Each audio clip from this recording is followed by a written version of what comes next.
სალომე ზურაბიშვილი დიასპორის საკითხებში სახელმწიფო მინისტრს შეხვდა. მისი თქმით, საუბარი ქართული ემიგრანტების წინაშე არსებულ პრობლემებს, მათ შორის ორმაგ მოქალაქეობასთან დაკავშირებულ საკითხებს შეეხო.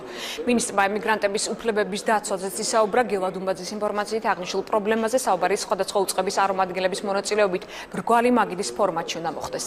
მინისტრის აზრით, მნიშვნელოვანია ყველა იმ საკითხს გაეცეს პასუხი, რომელიც ემიგრაციაში მყოფ საქართველოს მოქალაქეებს აწუხებთ.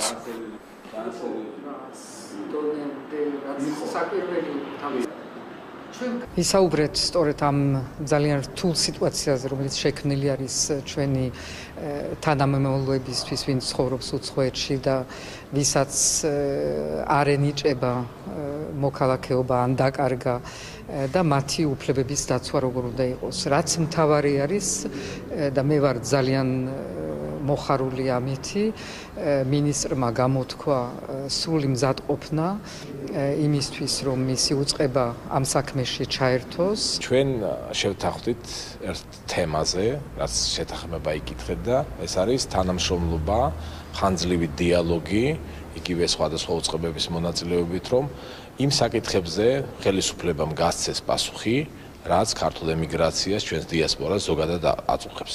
ჩვენ ამისთვის ყოველთვის მზად ვართ, ღია დიალოგისთვის, სხვადასხვა უწყებებიდან სპეციალისტების მოწვევისათვის, რათა ყველა იმ შეკითხვაზე, რაც არსებობს, გაეცეს დროული და ეფექტური პასუხები.